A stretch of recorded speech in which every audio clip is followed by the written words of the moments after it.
it will take maybe like 1 hour or maybe. All right. Maz, you didn't walk back to your home this weekend? My home isn't that close, so it's around 3,000 kilometers from here. Doesn't. You might have to swim as well, right? Yeah, I might have to swim, might have to fly as well if I could. That's true. Lovely.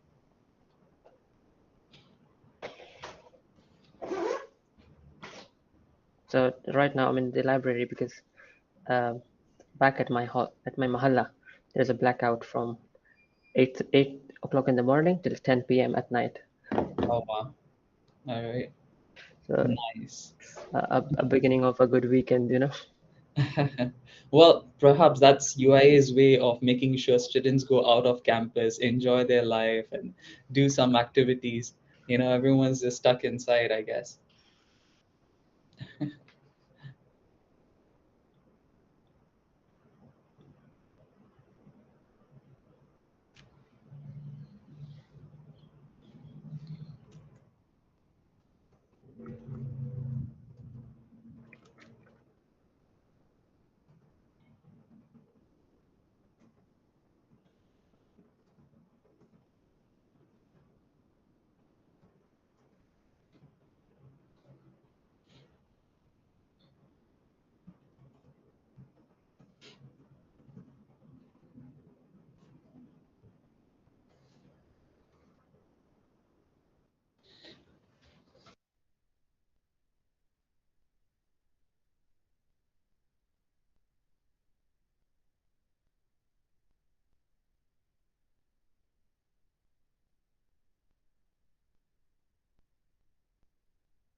Mirza, I don't see your beach background today. Today is the program background, Brother Hirara. Okay. So no longer at the beach, huh? Today is professional. Today just rest at home with Rest the background, the nice background. Nice.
Assalamualaikum and good morning to our honorable guests, brothers and sisters. Before our program begins, I would like to remind you to ensure that your mic is muted except during the Q&A session, and if possible, turn on your camera throughout the program. Please download the virtual background that is provided in the chat box. As a reminder, don't forget to fill in the attendance and the feedback form. I would like I would like to remind you that there will be a photography session at the end of the talk. Thank you for your cooperation. Bismillah. Now we will officially begin our long-awaited event. It is a great pleasure and privilege for me to welcome all of you to this momentous event. Praise to Allah subhanahu wa ta'ala for our health that we are able to gather for our program today. We highly appreciate your presence in attending this event. I am Mirza Faiz bin Muhammad Shahril, your MC for today. In order to get his blessings, I would like to invite Brother Faris for the dua recitation. Please welcome. Assalamualaikum warahmatullahi wabarakatuh. Al-Fatihah.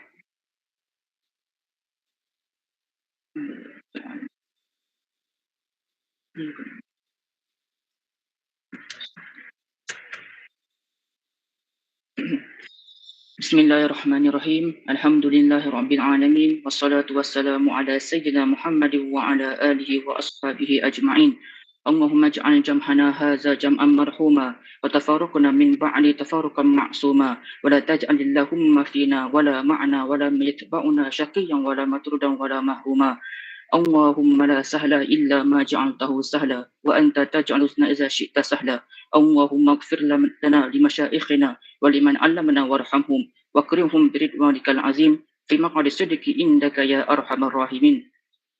ربنا عليك توكلنا وإليك أنبنا وإليك المصير ربنا آتنا في الدنيا حسنة وفي الآخرة حسنة وقنا عذاب النار صلى الله على سيدنا محمد وعلى آله وصحبه وسلم والحمد لله آمين آمين.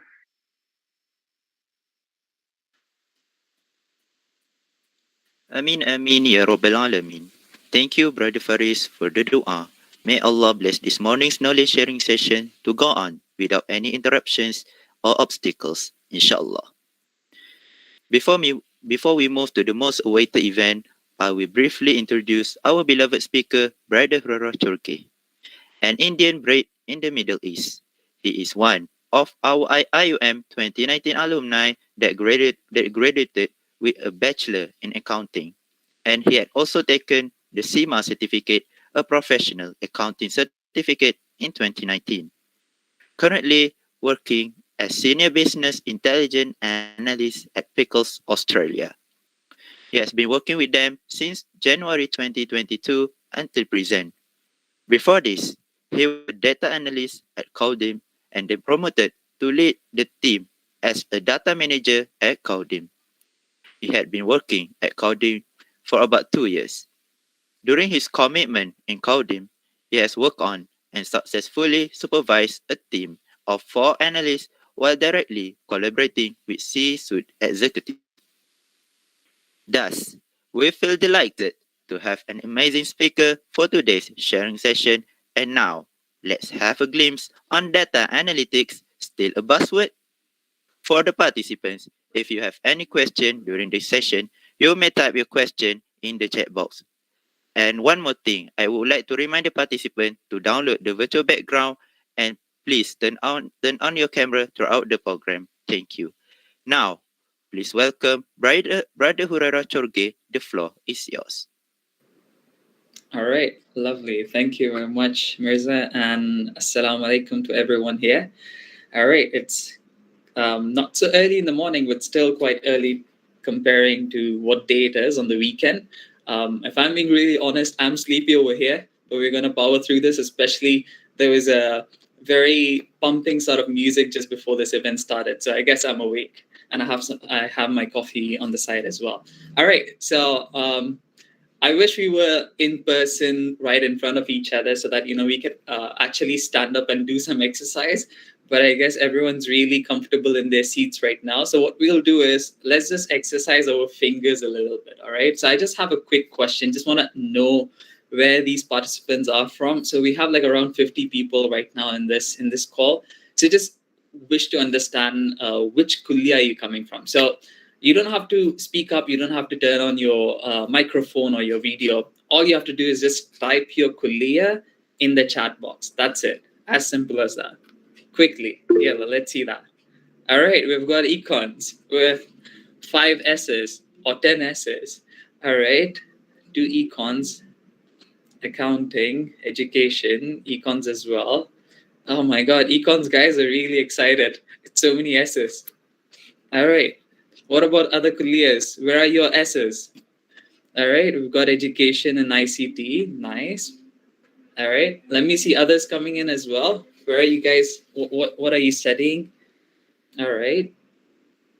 Islamic finance. What are the others studying? Share with us your kuliya. All right. BBA. I see a majority of econs, but there's a good mixture of other students here as well. Nice to see people from education joining in. That's nice. All right. So one person left. I don't know. Maybe she didn't want to share the kuliya name.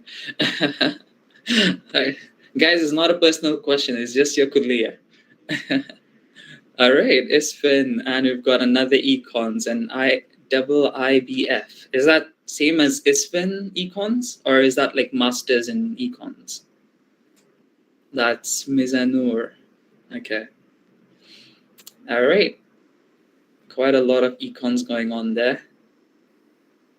Lovely. Anyone else who hasn't commented yet? Let's just see where you're coming from. All right, I'm gonna call 5, 4, 3, 2, 1. All right, Zakwan was the last one to bring it in. All right, primarily econs crowd, and perhaps they will enjoy this session, but this session is for everyone, literally. Whether you're from education, whether you're from ICT, I think so ICT will enjoy this as well. But it's literally, you don't need to have any prior knowledge before this, because I'll give you an idea of how this session's going to go. It's going to be very grassroots, very basic kind of thing. But what you're going to learn is how I do my day-to-day job at work. All right. It's nothing flashy. It's nothing impossible. It's not rocket science. I don't work for NASA. All right. I work for a regular company and I do a regular job, but it's very exciting. Right. So what I want to do here is I want to share that sort of excitement with you guys so that you guys can understand, okay, what goes on in this field. All right. So just one last question before I begin. All right. So I'll ask a question, and if you want to say yes, type 1, and if you want to say no, type 0. All right. So how many of you want to become a data analyst? Just 1 or 0. That's it. How many of you want to become a data analyst? If you're not sure as well, maybe you can type 0 as well. Or yeah, you can just type 0 if you're not sure. But if you are probably, very interested, maybe type 1. All right. I see a 10. What is that? Is that a yes or no, or is that like yes 10 times? Okay, nice. All right, seems like it's half and half so far. Okay, that's good. All right, appreciate it. Thanks guys for participating. So we have half and half. So my job today is to convince those who wrote 0 to become 1. All right. So if at the end of the event you're like, yes, I want to become a data analyst, I'm successful then. All right, good. Okay, so this is how the session's gonna go. I'm actually gonna hire you. All right, each one of you have to imagine that you're gonna get a new job. Forget about studies, forget about you being a student. You are out in the real world and you're gonna get a new job starting now. All right. So the company that's gonna hire you is called Food Panda. Have you guys heard of Food Panda? Yes, I think so. Everyone has, right? You might even have ordered food. It's a food delivery sort of app, right? Just like Grab Food, Food Panda, Shopee Food, a lot of food delivery apps going on there. So Food Panda has just opened up a new position. It's a very unique position, and they want to hire you, right? The position name is called CPS, which is Chief Problem Solver. Okay, Chief Problem Solver. All right, so you guys got to remember this because this is your new job, so you can't miss out on any of the details. All right, so you've been hired as a Chief Problem Solver. I'm pretty sure you guys have never heard this position because it doesn't exist, but it has been just made up for you. All right, so it's a very unique position just for you to be hired. All right, so this is your first week. You have joined in. This is your first week. So in the first week, you have a lot of onboarding going on. You're just getting to know what the company is, who are the people, what different departments you'll be working with. So with the CPS position, you'll be actually working all over the company. All right. So you're not assigned to one department. You are working with everyone. Your main role is going to be, as the name says it, solve problems. Simple. If any department or anyone has problems that they are facing, you solve it. As simple as that. All right. So that's the job scope. A one-liner job scope is you solve problems. All right. So it's your first week. All right. We're gonna begin slow. What we're gonna have in the next 1 hour is you as a CPS, Chief Problem Solver, are going to get some problems and you have to solve them. All right. So if you can, you got to help me out here and you got to give some suggestions as well in the chat box. Very simple. All right. It's your first week. You're getting onboarded to different departments. You meet a lot of colleagues, new and some of the veteran colleagues in the company as well. So what happens is there's a sort of a office chat right next to, let's say, the coffee area in the pantry that's going on, right? And the office chat is that, hey, actually this field of data analytics and data science, I think so it's quite a recent thing. It's like people have just started talking about it. It's been trending a lot in the past 2 years or so, like especially when COVID hit, everything has been digitizing and whatnot. That's when this has been like shooting up, and before that no one really heard about this, and companies are just like putting money onto this and they're not getting anything out of it, right? So this is sort of an office chats that is happening. Now you're not hired as a data analyst, so you don't take it to your heart, right? So you don't care about it. However, you're like, okay, I gotta fact check this. All right, so you're like, is it really true that data analytics or the data space has just emerged in the past 2 years? Is it true or false, right? So the question is, how will you prove to your colleagues, all right? Remember, this is your first impression that you're going to make, right? How are you going to prove to your colleagues that it's actually not been here for 2 years, it's been around for a long time, and people have been talking about it for a long time, right? You can't just go and say that, oh yeah, people have been talking about it for a long time, I've heard someone. Now you have to prove it. You need facts, you need reference. All right, so I'm just going to ask here, if you guys can, as the CPS, Chief Problem Solver, how are you going to prove that it's been around for more than 2 years? Any ideas? Quickly in the chat box. How are you going to prove? It needs to be factual.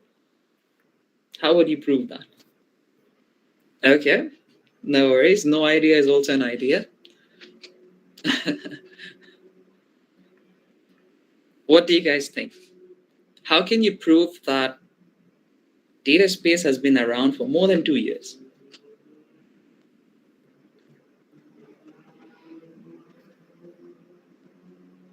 Simple. I mean, think about it. Like maybe a simple way would be to get someone who's been working in data space for more than 2 years, isn't it? Right? Someone who's working as a data analyst or a data scientist for more than 2 years, that's a proof, right? To show work efficiency. Okay, not really in this case. You just have to, it's a very simple question. You just have to prove that data analytics existed for more than 2 years. Simple. Get a book, get a person, and then you can show that, okay, this book has been published like 10, 20 years ago. And there you go. All right. However, what I'm going to do is I'm going to quickly show you how me as a data analyst, I prove to people that no, it's been around longer. Right. I'll quickly show. So now I'm going to present my screen. All right. Okay, just give me a second.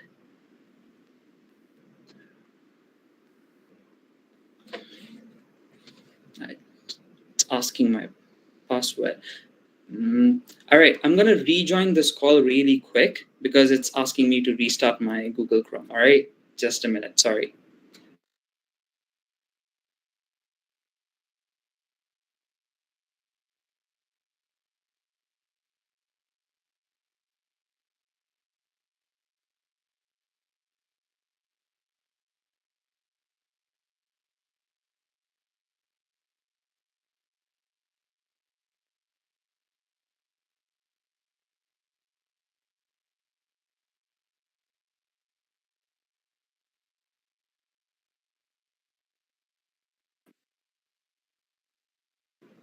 All right, guys, sorry for that technical issue. All right, let me know if you can see my screen. Someone just type in yes if you can see my screen. Yes, we can see your screen. Okay, lovely. All right, so the question again was, hey, has data analytics been around for longer than 2 years? All right, simple. So what I would do is I would go to something called Google Trends. I'm not sure if you've found this before, but very simple. Just go search Google Trends, and this is a free website. You don't even need to log in. I think so. So you just go here, and we're going to type in data analytics. All right, data analytics. All right, search this term. All right, so this is for Malaysia. Maybe let me go choose worldwide. I can choose how many months in the back. So let's say this is the longest I can have, 2004 to present. All right, lovely. And immediately I can see here, all right, this is how people have been searching for data analytics over time. All right, so this is right now. But as you can see, let's see 2 years back is sometime in 2020.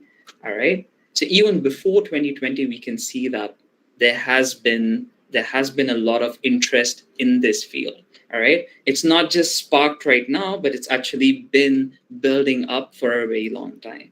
All right. So this is how one way you can actually prove to someone that, hey, because people search for things when they want to figure out something, they actually Google search, they search for it on a search engine, right? So along with that, there's some other similar terms, right, relating to data analytics. Maybe we can look at data science. All right, let's also add artificial intelligence. Artificial intelligence. All right, so there's a field of study. I'm gonna add search term, artificial intelligence. And then there is big data as well. That's quite popular word. Lovely. So you can already see here, these things have been spiking up and trending upward since a very long time, right? It starts from 2013 and 2012.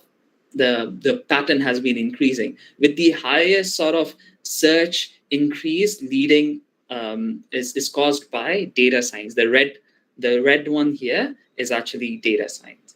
All right. So there you go. That's your first week, and that's the first sort of office chat that you had, and you showed them that, hey, you see, actually this has been around for quite a long time. Wonderful. You get 1 point for that. All right. You don't get any bonuses or promotion yet because you're already a chief problem solver. How much more promotion do you want?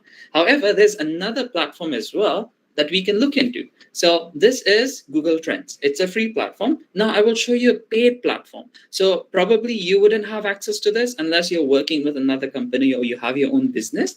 All right. If you're running Google ads, you'll have access to this. I have an access to this. All right. So I'll show you. So here in the tools section of Google Ads, there's something called Keyword Planner. All right, Keyword Planner. All right, so this is a paid tool. So maybe this is something interesting that you guys can see. Is what this is basically, it helps you plan for your Google Ads. What are Google Ads? Google Ads are what you see when you search, let's say you search Food Panda, right? me search Food Panda, and the first bit you see here is actually an ad. All right, it's Food Panda's website. Second is also Food Panda's website. It's legit. It's exactly the same thing, but one of them is an ad, another is an organic listing. All right, so they didn't pay for this, but they did pay for this. Right, so this is basically a Google ad, right? So this is one placement of a Google ad. And all right, let's go. So we want to figure out, all right, same thing now here for same part, data analytics. All right, let's do data analytics, let's do data science, let's do artificial intelligence, okay, and let's do big data. All right, let's do big data. Lovely. Let's see how this paid tool is any different from the free tool, which is Check Trends. All right. So I'm going to look here. I'm going to change the country. All right. I'm going to make it worldwide. Change this to English. All right.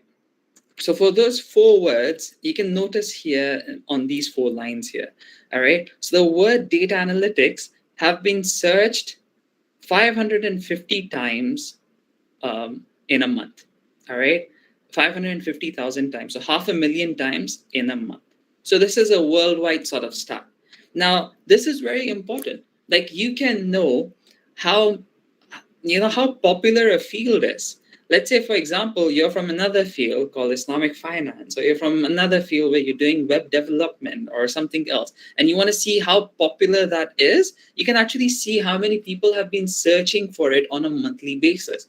Not just that, if you want to see just for Malaysia, we can do that here as well, or just for Kuala Lumpur, we could do that here as well. So very quickly checking, you can see on a monthly basis, almost 10,000 searches for this keyword or this term on Google's website, Google search, right? Okay, so I hope this sort of answers your first week question, and this actually will lead us transition into our first task. So in the first week, when you were coming across the marketing team, right, they mentioned that, hey, Maz, hey, Mirza, hey, Noor, what we're struggling with right now is we're running a lot of ads. Okay, marketing team runs a lot of ads. They want to bring in people, right? You're working in Food Panda, so Food Panda runs a lot of ads, but they're not sure.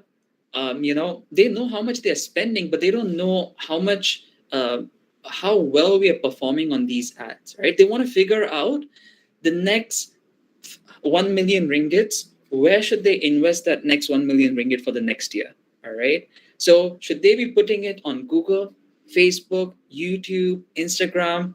Where should they put their money in? They're not so sure. So you are what? You are chief problem solver.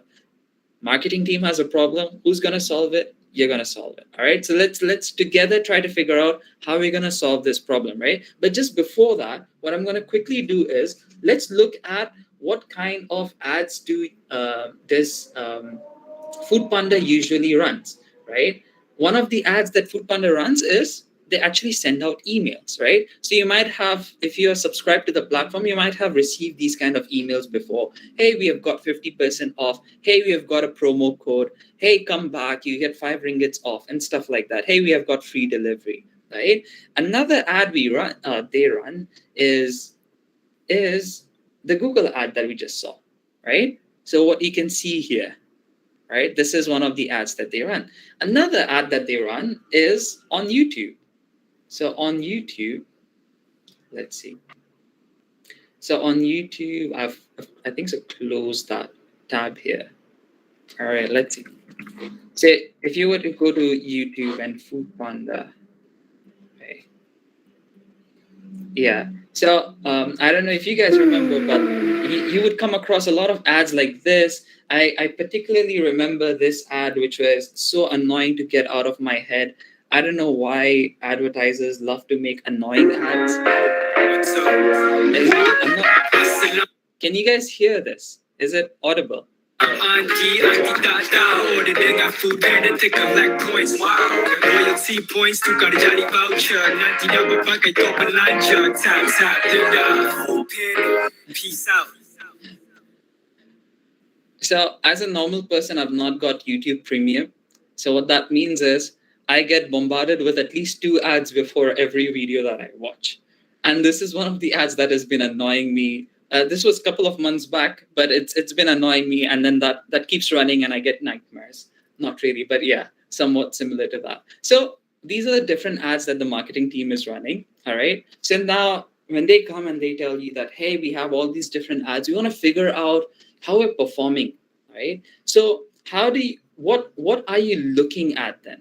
All right. If you want to look at performance of ads, now you as a chief problem solver, I want you guys to quickly brainstorm.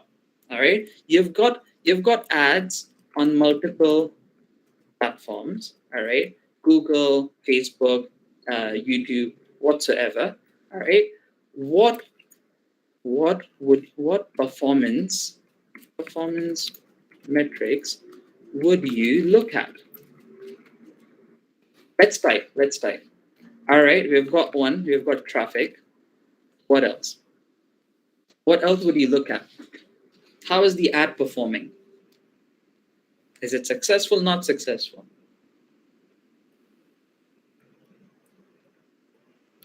All right, that's a technical term. Faris, do you want to quickly explain what that is?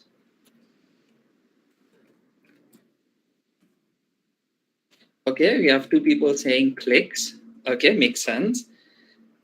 Maz, would it be okay if I call traffic as views?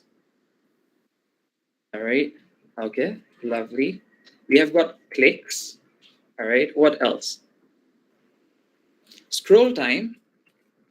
Okay, lovely. Or maybe, Shafiq, would it be okay if I call this view duration? Ad watch time, perfect. Again, view duration, all right? Clicks means they're really interested. They want to know more, all right? So it could be something like conversion. Conversion means someone sees the ad and they really like it, they click on it, right? Probably this could be them converting to hopefully becoming a potential customer, right? Lovely. Okay, I think so. Those are some good suggestions. So what we're going to do is we're going to quickly jump into Excel and check this out. All right, really quick, I'm going to jump into Excel. Just now when I was refreshing my, when I closed this, that's when all my tabs got closed as well. I had it all open. All right, no worries. Okay, so simple. This is what you have got, right? You ask marketing team like, hey, so where are you running your ads? They're like, okay, we are running it on Google Ads. We are running it on email. We are running it on YouTube. All right. So very simply, what we know is, let's say on March 14th, right? We ran a brand awareness campaign, and this is how many impressions we got. This is how many clicks we got. This is how much it costed. What is impression? Impression is view. So when I searched for Food Panda and this showed up, this is counted as 1 impression. When I click on this, it's counted as a click, right? And when I perhaps make a purchase, make a transaction, perhaps it could then be counted as a conversion. Okay. So again, that's impression, that's click, right? And you have the same thing for email. You have the same thing for YouTube. Let's say you have this not just for, this is 1 week, all right? Let's say you have this for 4 different weeks, all right? Same thing for over 4 weeks. Now, what you can do is, again, the question was, marketing team is trying to figure out, all right, which of the ads is getting the most views, which is getting highest clicks, and how much are we spending on it. So all you can do as a chief problem solver is solve their problem by visualizing this, all right, so that it's easy for them to see what's happening. Right now, when you look at these numbers, you can't make sense of it. Can you look at this number and tell me immediately whether we are improving in views or reducing our cost? It's a little hard because you'll have to actually zoom in with putting your head inside your screen to figure out what's happening, right? But what if there was an easier way? Simple. All right, so we can do that. First graph here is impressions, is views. You can see it's increasing over time. Good. Second graph is clicks. All right, you can see it's increasing over time. Good. Third graph is cost, how much we are paying in money. It is increasing over time. Is this good or is this bad? Oh, okay. All right. What do you guys think? Is this good or is this bad? Cost increasing is good or bad? Bad. Lovely. All right. So now so the answer is correct that cost increasing is bad. However, this is where it's important to notice how you're visualizing. Okay, good point. Maz says that it's good if there's enough conversion, right? So you're spending more money, but you're getting more customers in, no worries. But if you're spending more money and customers are not coming in, that's bad for sure. However, when you are actually showing this data, you don't want people to make wrong decisions, all right? Because now you're a problem solver. You solve their problem by visualizing data so they know their information. They can see their information, clicks, views, and whatnot. However, if you do this mistake, you're going to make it a problematic thing for them. So do you notice here, all right? Okay. So just by cost increasing doesn't mean that it's bad for them, right? So what do we look at? We're going to look at something called, which one of the brothers here mentioned it earlier, something called CTR. What is CTR? It's click-through rate, okay? And we're also going to look at CPC, cost per click. Very simple. I'll just explain to you what this is, right? So in February 21st February, all right, we're looking at total impressions of around 500,000, right? So let's just quickly write that down. 499,215. All right. How many clicks did we have? We had 3518 clicks. All right. So what is out of almost 500,000 views, only 3,500 people clicked, right? So the click-through rate is simple, right? What you do for click-through rate is you divide clicks by how many views you got. And this number that you see here is that percentage. So what is that? 7%, right? Seems like very little, but in the world of marketing, it's not bad. All right. You can imagine you see so many ads every day. How many of them do you click? Right? Rarely do you click on ads that you see. So that's what happens. But when you click, you're actually interested, and the chances of you buying that thing are high, right? So that's what click-through rate is. And what is cost per click is how much you're paying per 3,518, right? So how much was the cost? The cost for February 2021 is 26,000 ringgit, 26,700. All right. So what is your cost per click? Is basically your cost divided by number of clicks. So per click, how many ringgits are you paying? Per click, you're paying 7.59 ringgits. All right. I think so that's not bad. Because just imagine, so someone who clicks on your ad, all right, you're paying, let's say you're paying 8 ringgits for that, all right? But let's say out of 100 people that click on your ad, half of them might end up buying something worth 50 ringgits, 100 ringgits. If right now you're working in Food Panda, right? So Food Panda, someone clicks on your ad, they see a promo code, and they, let's say, end up buying. If they're an individual, maybe they'll buy something for 30 ringgits. But let's say if they're a household where they have a family, their order value will be above 100 ringgits. So it's okay for paying 8 ringgits per person if they're going to bring in 100 ringgits back, right? So this is what you can report on. You can report as the problem you solve the problem by showing the number of views, you show number of clicks, you show the cost, but also how we have been improving in this percentage, right? So I'm going to quickly change this here to, let's say, cost per click. And this one, I'm going to change this to click-through rate. All right. So this one here is now click-through rate, and this one here is cost per click. And do you see this? The click-through rate is increasing. Is this good or bad? Comment down below. Is this good or bad? Click-through rate increasing. Again, click-through rate is out of 100 people that view your ad, how many click on it? If this is increasing, is it good or bad? Comment down below. Good. All right. That's correct. It's good. Why? Because more people are clicking on your ad now, right? So 1.72% means out of 100 people that view your ad, 1.72 persons out of that 100 people is actually clicking on it, right? So every 2 out of 100, every 2 person is clicking on your ad, which is good. If they click more, the chances of them buying is more. And when you look at CPC, again, what was CPC? Cost per click. It is how many ringgits you're paying per click on your ad. This is reducing. Is this good or bad? Down below. Comment. Good or bad? Awesome. Lovely. So it is good, right? So your cost is reduced. So we noticed just now that actually the cost was increasing. Do you remember? Okay, let me change this here.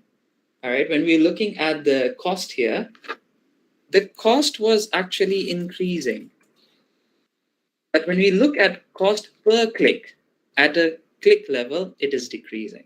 So that is why when you show data, when you, as a problem solver, you solve someone's problem by visualizing data, right? Try to also think of how this can be wrongly perceived. You show this graph and people will start panicking. Oh, we're spending so much. What's happening? But you show them this graph and they're like, okay, we are spending so much, but we're getting it back. All right. So that is your first month. All right. Second month as a chief problem solver. Now comes another team to you. All right. So this is the product team. I'll tell you what a product team does. A product team in a tech company like Foodpanda is the team that manages your website and your app, right? So this website that you see here, all of these food items popping up here, how the icons are, where are the button placements, where is the search field, all of this is being created by or designed or suggested by the product team. Okay, so the product team comes to you and says, hey Mirza, hey Noor, so what we have done is we have actually updated our website, we have updated our app, and we have tried to improve customer experience. Okay, I mean, all of us are users of different apps like Foodpanda and whatnot. We notice when it gets updated, then new design, new visual, it's exciting. Plus, sometimes it becomes simpler as well, right? Maybe there's more information that is being shown, right? Where is the rider right now? How far he is? What is the ETA of the food coming in? So there's more information, and that makes it easier for us, which is customer experience improves. Now, what they want you to do as a chief problem solver is to actually show them that it has improved. So they, having all the product knowledge, they thought that, oh, having icons like this is going to make it easier, right? So as you can see here, all right, they have put all the offers on top. All the promotions are on top, right? But they really want to know that, hey, having these promotions on top, has it really helped in customers' purchase, right? Maybe before, out of 100 customers, okay, who log in or check out the menu, out of 100 of them, only 60 of them make a purchase. But now, after pushing or placing the promotions on top, out of 100, 70 of them are making purchase, which is 10 more than before. It's a good thing, right? So now this is your job, right? Chief problem solver. The problem they're having right now is they need to tell their bosses that their improvement here has actually led to customers making a purchase. Okay, how do we prove this? Again, it's all about proving the point. You can make website look better, but is it getting customers to buy your stuff more or not? How do we know for sure? That's the question we need to ask. So I will introduce to you another pro tool that we use as data analysts called Google Analytics. All right. So how many of you have heard of Google Analytics? If yes, type 1. If no, type 0. How many of you have heard of Google Analytics?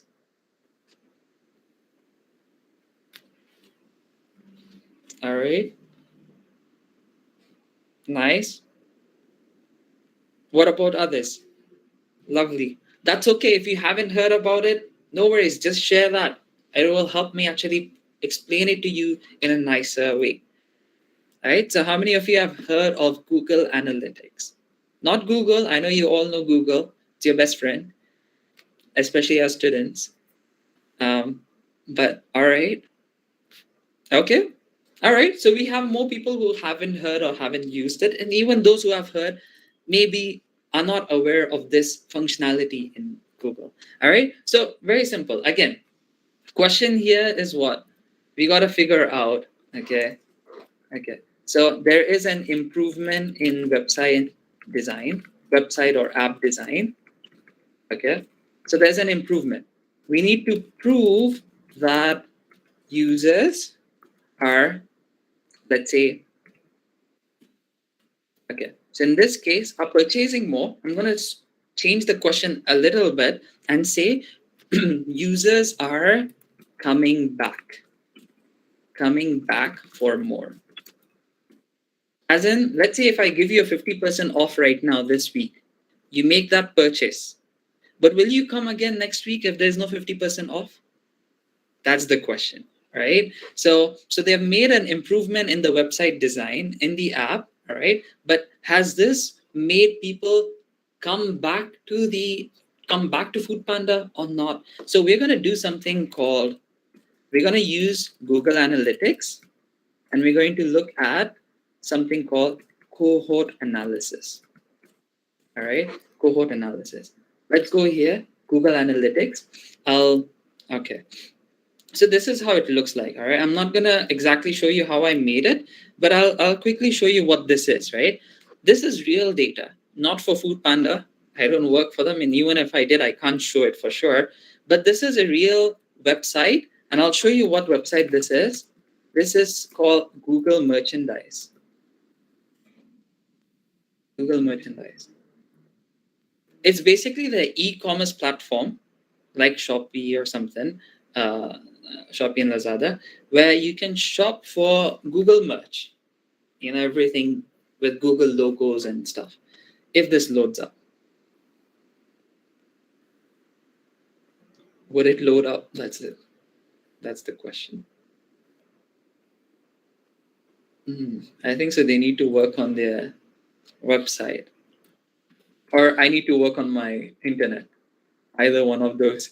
Can't blame them. Maybe it's me. Okay, anyway, so I'll show you this. What this is cohort analysis. What is a cohort? Cohort is something you guys know very well, right?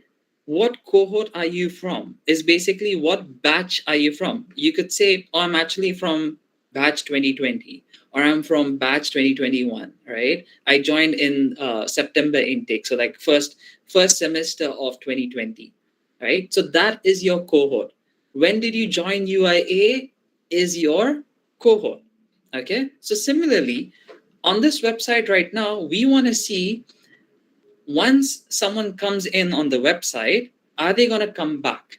All right. So here, as you can see, in the month of November last year, 74,000 users came onto the website.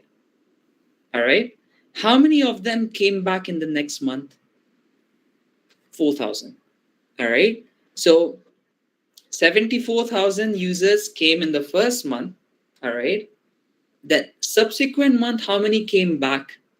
4,000, which is, as you can see over there, 5%, right? 5.39% have actually come back. So if we could say that coming back is called as retention, so what is the percentage of customers retained here? What is that percentage? 5.39. Is that correct? Right? So we retain 5.39% people. Now, if we can, for this question, if we can prove that retention percentage has increased after website or app redesign, then we are good, right? So all we need to do is we need to prove that the retention percentage has increased. So we use diagrams and analysis called cohort analysis. It looks like this. And simply what we need to do is, let's say it was actually in the month of February this year, last month, that they redesigned the website. So we want to see out of 63,000 people who came onto the website in February, how many came back in March? 4.36% of them came back, right? So this is the subsequent month retention percentage, 4.3. However, before we had 5.3%, right? Again, so the question, you guys need to answer me. So website redesign happened in February, okay? And in March, so the people who first came in February, in the month of March, only 4% came back. So our retention percentage was what? 4.3%, right? However, when the website was not redesigned, it was the old design. How many came back? 5.39%. So would you say that the redesign has helped in customer retention or not? 1 for yes, 0 for no. I'll repeat the question. All right. Website has been redesigned in February. Out of all people who came in February, 4% came back in March. But before the redesign, let's say in November, okay, in December, 5% people came back, right, with the old design.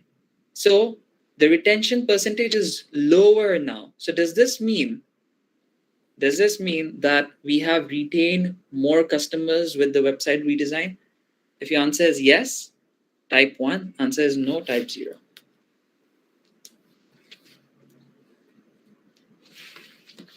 Okay. All right. No one's going to. Okay, don't tell me you guys are copy pasting each other's answers. This is not a quiz. That would work in a quiz, not here. But all right. Actually, all of you are correct. And I'm pretty sure you guys understood what's happening here, right? Simply to say that sometimes what happens is product team will make a new feature, will add a new feature. However, they think that it will improve customer experience, but it doesn't improve. All right. So that's your job as a problem solver, is not just to give solution, but also to prove that that solution works. Okay. Remember this. That's what a data analyst does as well. You have to prove that your solution works. How? By using data. And we just saw one example, which is cohort analysis using a platform called Google Analytics. All right. So you have these kind of reports that you can make without coding anything. This is a no code solution. Lovely. How are we doing on time, Mirza? Based on time, you have 6 more minutes, Brother Hirara. Okay, lovely. So we're going to cover one more example, and this one will have to do a bit more advanced example. Okay, but again, we're going to start simple. You are a chief problem solver. Another team reached out to you. Now, this is the operations team. What an operations team does is, in Foodpanda, they have to make sure they have enough riders to deliver food. Simple. They have enough riders to deliver food. What has happened is, as offices and companies have been reopening due to easing of COVID lockdowns and COVID restrictions, they have rider shortage. So what operations team did, to solve this problem is they introduce one rider, multiple orders. Okay, so one rider picks up multiple orders and then delivers food to two customers. Before this, what they had was one rider will pick up one customer's food and give it to him. But now what they have done to solve the rider shortage, one rider will pick up 2-3 customers' food and then deliver along the way. All right, you guys might have seen this already. So now they reach out to you. Hey Faraz, hey Noor, we want to figure out if this is working with our customers or not. Right? They notice from the dashboard that, oh, we have solved our rider shortage. It's okay if we don't get more riders. All customers' requests and orders are being fulfilled. Great. But now you will try to figure out if customers are happy with this or not. If customers are happy with this or not. Why would customers be sad about it? Because if one rider is picking up 2 or 3 orders, means his food is going to be delayed. And customers may not be happy about this, right? They now have to, instead of waiting 20 minutes or 30 minutes, now they're waiting 1 hour. I don't think anyone's going to be happy with that, right? So what you're going to do is, you think of a new way of finding out whether customers like this feature or not. So instead of, let's say, a traditional way is you send out a survey, right? Or you ask people to rate from 1 to 5 star. But you want to look for a new way, a more organic way. When are customers honest? It's when they're posting on their own social media, right? So let's say you go to their social media, all right? You go to Twitter, you search for Food Panda, all right? You search for Food Panda, and you look for tweets relating to Food Panda. Simple, right? And you want to figure out if this person is complaining about Food Panda or they're happy with Food Panda. All right, let's read this, right?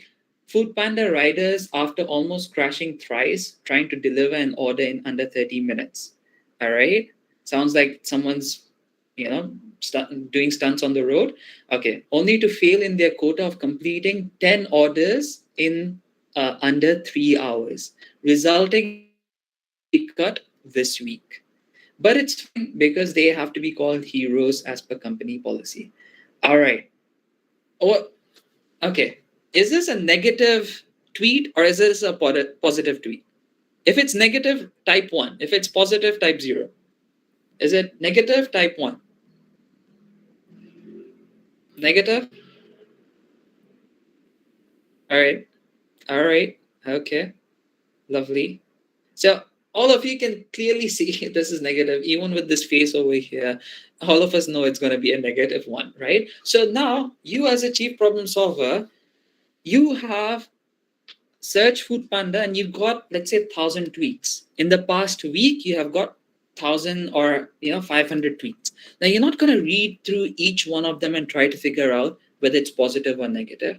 Instead, what you do is you use a shortcut, and the shortcut is actually programming. Okay, so I'll show you an example of someone who has done this before. This is basically a website. It's a Kaggle. Kaggle is a website in the data field we use it a lot, where people post their analysis, all right, as example. And what you can see here is he has taken a lot of tweets, all right? He has taken a lot of tweets, and he has figured out what are the common positive words and negative words, all right? I'll quickly show you that. All right. Most common positive words and most common negative words. Let me see, is this? All right.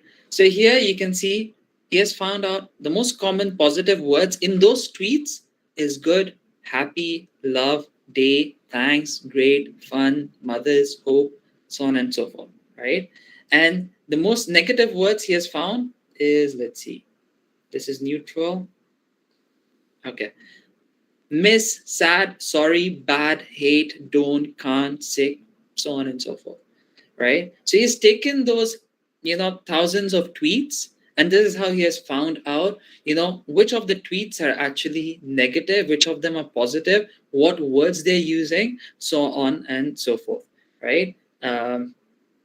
Yeah, this is basically, he's just visualizing it in many different ways. So this is something called word cloud. You might have seen this before for sure. Is just highlighting the positive words, right? You can see that cooler, enjoy, great, really, feedings, song, baby, journey, interesting, hey, right? So you have all of these positive, and then you have these negative words: bullying, sad, boss. Turns out boss is a negative word. Alone, interview, right? Who likes interviews? So on and so forth. So this is how you can solve that problem. Again, the problem was what? Operations team just introduced a new feature. One rider will take 2-3 different orders together, and you can figure out whether customers are liking it or not by analyzing their tweets, by analyzing their reviews, their feedback, right? So you take that text, you write some code, and you figure out if it's positive or negative. This thing is called NLP, Natural Language Processing. All right. Okay.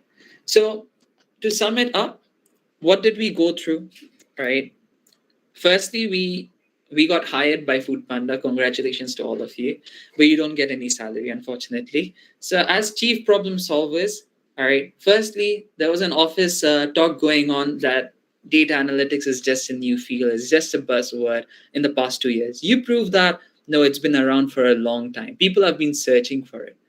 Then you guys helped our marketing team to figure out whether the ads are working or not.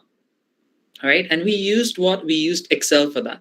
Second, the product team updated, they revamped the website and app, all right? And you helped out figuring out that, hey, even after the redesign, it didn't improve customers being retained. And what did we use? We used Google Analytics, Cohort Analysis. And then finally, operations team to sort of reverse the shortage in riders, they introduce a new feature where one rider picks up multiple orders, and you figured out from different tweets what are the positive responses and what are the negative responses to that feature. All right. And for that, we used Python programming, and we used something called sentiment analysis. All right. So what I did here in this whole example is, instead of talking about different analysis we have, is to actually show how we can solve problems using this analysis, right? Learning how to use a knife is not as hard as cooking a dish which is delicious. So what we did right now is we cooked a very delicious dish, all right? Probably right now the chef was me, but now you have tasted how good food tastes like and what value it can bring. All you need to do is now learn what are the ingredients, and you can get going and you can cook these delicious dishes as well. All right. I guess I'm officially hungry now, and thank you very much.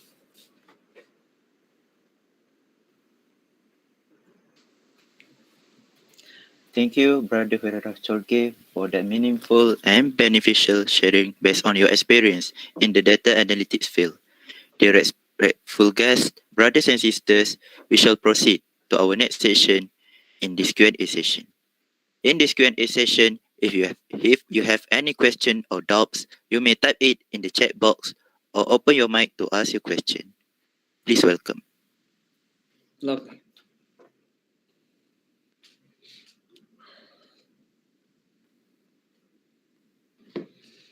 Guys, don't be worried. You can ask me super simple questions. I'm not going to judge you. No one's going to judge you. Just to give you guys an idea, I was an accounting student. So this was not something I was good at. Forget about good at. I would feel very nervous around seeing codes. So whenever I see something like this, whenever I used to see something like written like this, I'm like, what's happening? Is like someone hacking my computer. That's the sort of mindset that I had. coming in from accounting background, a non-IT background. So it surely is difficult to start off, but it's actually just a mental game. And as long as you know what value you're bringing, what's the end result you're looking for, I think so that really makes the whole journey easy. So feel free to ask questions, whatever questions you have. A There's question. a question from Sister Nurin Iman. Assalamualaikum, Brother Hirara. I have a question. How do you enter data analytics field from your background as an accounting student? All right, lovely. I think so I'll merge the two questions, the one after by Mohammed Shafiq as well. All right. So, okay, and by Maz as well. I guess everyone's adding up to that. All right, so there are two aspects to this, right? One is what do you need to learn? And another is how do you actually get a job, right? Or you enter the field. So what you need to learn is very straightforward. So I'll show you here. What you need to learn as a to become a data analyst, all right, you need to have three things. You need to learn statistics, okay, basic stats, all right. You need to learn programming, all right, and you need to learn problem solving. These things. So today's session was more about problem solving, right? And we did maybe some stats a little bit here and there, and also programming. So in this programming, what we can learn is very important to start with is SQL. Then you've got Python.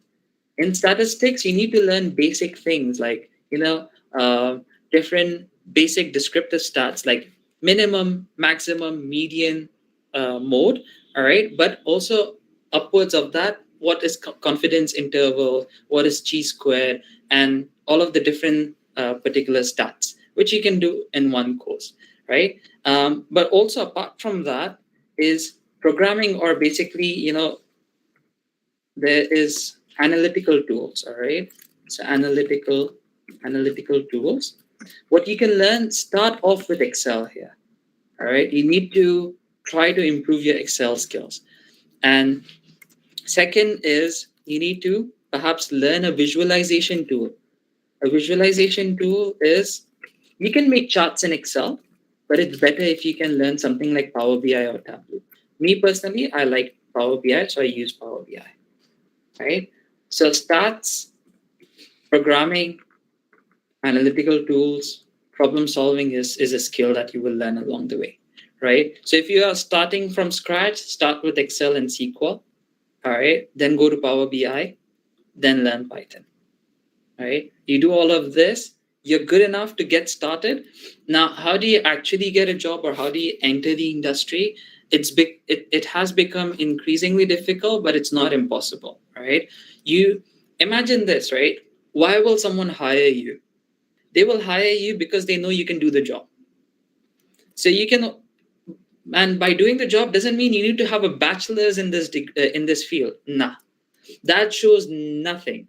If you have a bachelor's in data analytics, so I had the pleasure of interviewing more than 60 candidates in the last year in 2021, and a lot of them had masters in data analytics. All right, and they were still terribly bad. Unfortunately, they were terribly bad, even though they have masters in it. So having a degree in something is no guarantee. Instead, what an employer would love to look for is a portfolio, is where you have shown that you have done projects, where you use SQL, where you use Power BI, where you use Excel, right? So what I showed you here, for this one here in Kaggle, so this person has used Python and has made graphs here.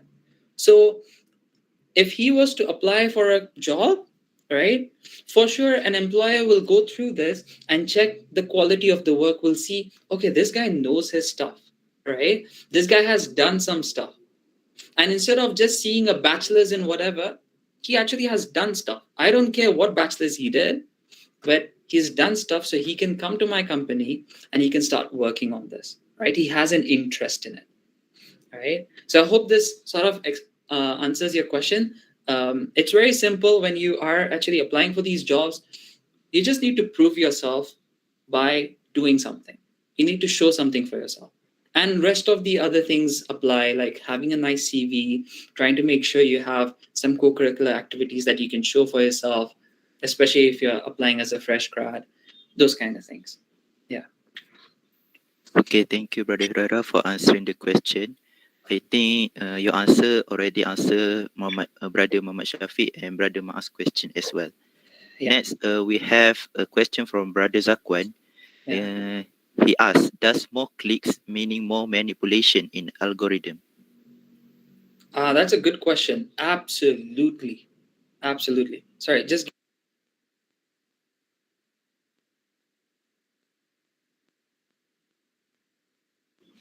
all right. So okay, let me just try to understand the question a bit better. So I think so what he's asking is, if we get more clicks, or if an ad gets more click, all right, does that mean that that ad will show up more? Okay. So if you're talking about ad here specifically, then yes and no.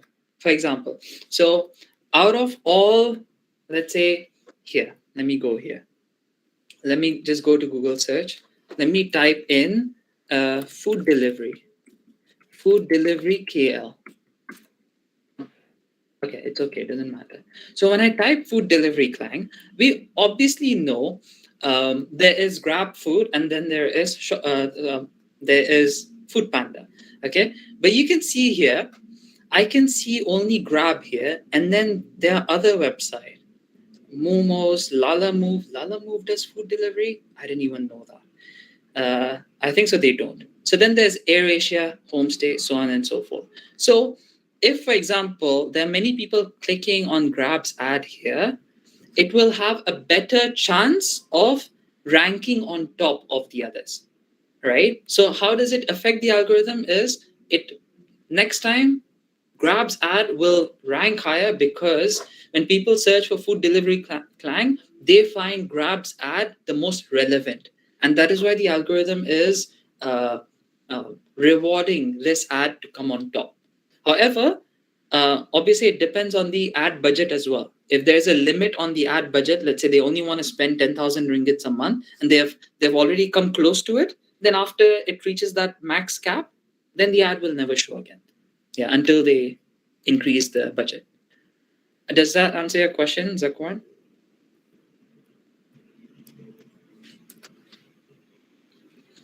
One for yes, zero for no. 1-0 for maybe. Okay, it answered this question. Thank you again. And then we have a question from Brother Raihanul Islam. Assalamualaikum, brother. This is Raihan. I am from Kuliah of ICT, majoring in Business Intelligence Assurance. So far, this is my final semester, and I am taking data analytics subject too. So here is my question. What is the possible available tools that I can find to learn, also to enhance my skill? I am very much interested about the data analytics. Thank you. Okay. I guess simple answer is learn whatever is not in your course subject, so you can perhaps increase the sort of tools you know. I'm not exactly sure what tools you're already learning in your course, but from my experience, right? Unfortunately, I do not have a good experience with people who go through formal education for data analytics. All right. So as I told you, there have been people who did masters in data analytics, and they have a lot of skills mentioned on their CV, but you ask them basic questions and they're not able to answer. And from my understanding, the reason why that happens is because these students haven't gone outside of the syllabus. So if you don't try it out for yourself, all right, just any other project, you're probably not going to remember and you're not going to be good at it, right? So honestly, Raihan, what I would suggest is, number one, whatever tools you're learning, all right, try to do a project outside of your course syllabus in that, all right? Now, this is another problem that I have is sometimes the tools that they teach in courses or in tertiary educations like universities are old, and it's not being used in the industry, right? So perhaps best way to know what's being used in the industry is, let's say you want to do an analysis, sentiment analysis, right? Which is you want to figure out if people are thinking positively or negatively about you. Just go to Kaggle, all right? Just go to Kaggle here, this website, search sentiment analysis. Okay, sorry, this is a little bit more technical for everyone else, but might be helpful. So you go here to something which is maybe recent, 3 years ago, is not that old, has a lot of upvotes, all right? It's a notebook. You go into this, all right? You go into his code here, and you can see what libraries he's using. So he's using Gensim, he's using Keras, he's using Pandas. All right. So these are libraries. For everyone else, is basically tools that he's using. All right. As well as here, these are different tools he's using here. Okay. So try to see if this is a tool that can help you out in your workflow or not. But before that, you need to know for yourself what you're analyzing and what you're trying to achieve. And then you can go and Google search how other people have done it, right? If you have already an FYP project for, let's say, image recognition, right? You want to see if people are wearing masks or not. Simple, right? So go figure out from here, face mask detection. Face mask detection. People have done projects to figure out if someone is wearing a face mask or not. They've written that code. So you see what libraries they're using, what tools they're using. And if you don't know them, most probably you wouldn't know them, and you don't have to feel bad about it. Just research and see how you can use it, right? So that's my advice for anyone who's learning data analytics in a university. Number one, you need to know if your tools that you're learning is updated or not. To know that, you can just, whatever project you're doing, just Google search that to see what tools are being used. All right. That's how you know what are the most recent tools that can be used. Okay. Thank you. Okay, I think that is the last question from the participants, and I guess there's no more question from the participants. Okay, thank you again, Brother Ferreira, for answering all the questions. Everyone, we are now at the end of our session. On behalf of the organizing committee, I would like to apologize for any shortcomings. Before we end, I would like to remind you to stay in the meeting for a while for the photography session. And once again, don't forget to fill in the attendance and feedback form given in the chat box. Now, I will pass the floor to the committee to lead the photography session. Please welcome.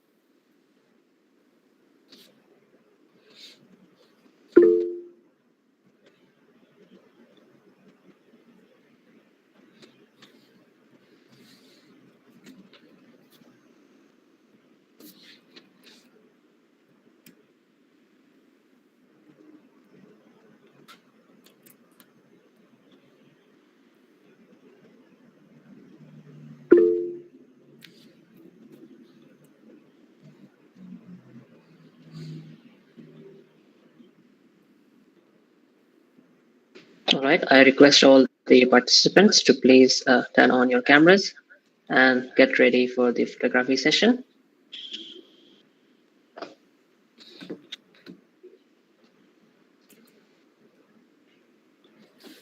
We'll give 30 seconds, I believe, to get ready. Or do you need more? Roki, I like your background. Nice class.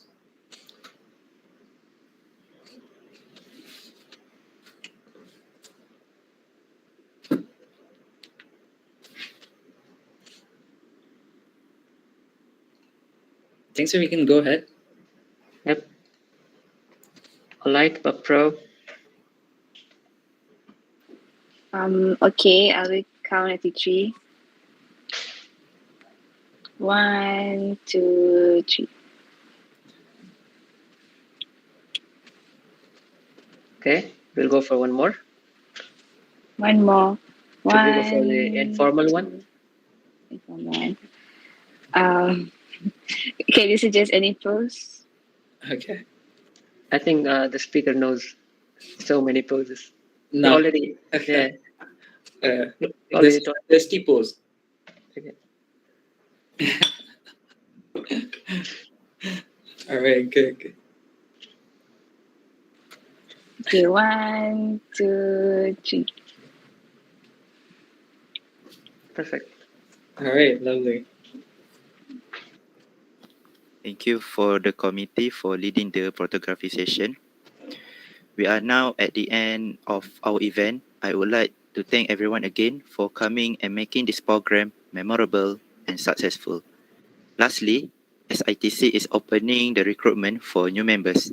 For those who are interested to join SITC IIUM, you may fill in the recruitment form that is provided in the chat box.